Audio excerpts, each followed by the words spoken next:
New Zealand loses its first naval ship to sea since World War II. Who's attacked them? Which country has declared war on the nation of Aotearoa?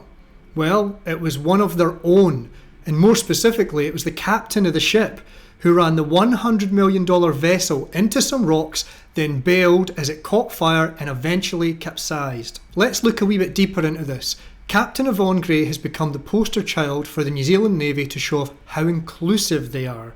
The Navy boasts about the number of females they've been recruiting and placing into senior roles, and Yvonne, being a lesbian, gives them another box to tick off. Being female and lesbian sounds like a good enough reason to me to give her the keys to a $100 million ship. She had plenty of media attention celebrating her rise to captain. Yorkshire woman takes command of Royal New Zealand Navy ship. So they got her from the UK. Couldn't they have found a local lass in New Zealand to crash the ship? Well, it turns out they already did that earlier this year. Commander Fiona Jamieson of the New Zealand Navy crashed her ship into a wharf back in May.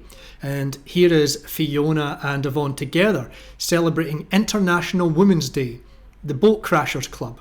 No need to test for any competency. Let's celebrate that the Navy is now 27.4% female. Look at all those medals on their chests. I wonder what battles they fought for those accolades, or if these are just participation trophies pinned to their tits. The media machine quickly jumped into action, possibly at the request of the New Zealand government or the Navy, to frame the incident as something positive.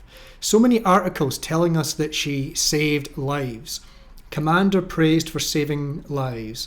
The commanding officer whose order to abandon ship is being praised for saving lives. Commander Yvonne Gray has been praised. Commander credited with saving lives. Captain's decision to abandon HMNZS Manawanui saved lives. Defence Minister Judith Collins said, "It was a sad day. It was a sad day for the Navy to lose a ship, but the fact that no one lost their lives was a triumph." So, see, there you go. It's a triumph. Turn your negatives into positives. Judith went on to say, "This could have been a truly terrible day." Now, I'm not saying I could have done any better than her. I haven't been trained to captain or command a $100 million Navy ship, but if I had been trained and I crashed it, I'd call that a massive failure on my part. Imagine putting a bunch of people in danger, then when everyone luckily survives the danger and your nation is $100 million poorer, you get applauded as the hero in the situation. I'm predicting some future headlines. Women crashing boats. Here's why that's a good thing. I came across this tweet by John Conrad, who tries to make the argument that it's okay for women to crash $100 million ships because they learn in different ways to men. It's part of their learning process. For real? The bar must be set that low for females? Ladies, do you buy into this? If a male had done this, he would have been crucified, and you know it. His best line was, "Losses are to be expected," and that's okay because no one died. My guess is that John has to pay women to him. Am I attacking women? It might sound like it, but I don't think I am. It's an attack on some women. Women who have no self-awareness and cannot see the limits of their own abilities. I agree that some women can do things that men can do, but not all women, and certainly not Yvonne Gray. Ladies, I'm trying. I'm really trying to not be sexist. I think there are capable women out there.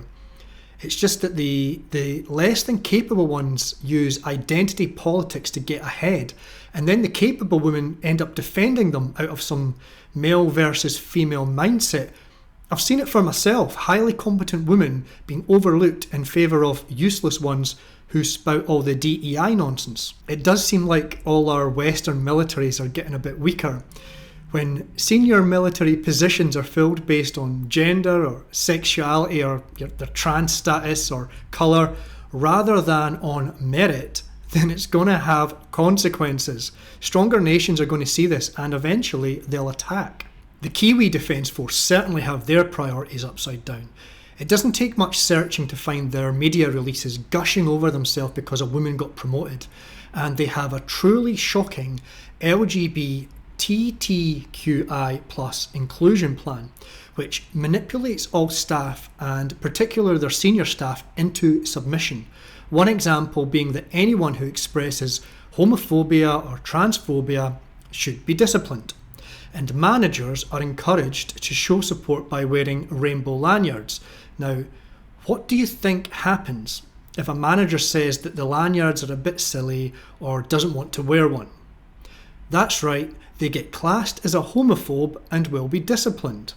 I may cover their inclusion plan some more in another video. Anyway, I'm going to plug my video from the other day of socialist Gordon Sheepshanks telling the world that he's going to redistribute the wealth and seize people's properties. Go and watch that one, share, comment, like, and all that stuff.